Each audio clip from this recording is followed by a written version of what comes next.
लघुचाप जनित लगाण वर्षा कारण गंजाम जिलार विभिन्न अंचल में वर्षा जल जमी रहा जो जनसाधारण नाना असुविधार सम्मुखीन होती। सानखेमुंडी ब्लॉक पाटपुर बुधेश्वर मंदिर दिगोपहंडी आसिका 326 जातीय राजपथर घड़का नाल ब्रिज एही वर्षा कारण भुशुड़ी पड़ा फल गमनागमन में समस्या देखा देछि।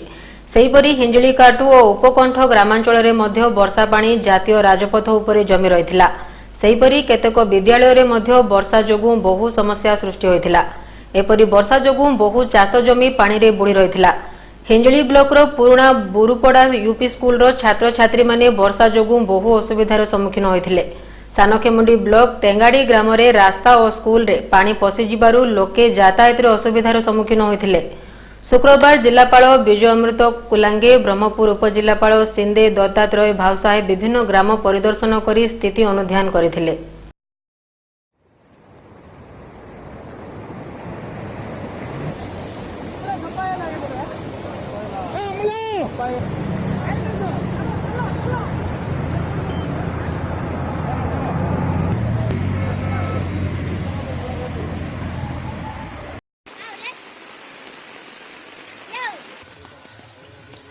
काली मंदिर साइली होड़ी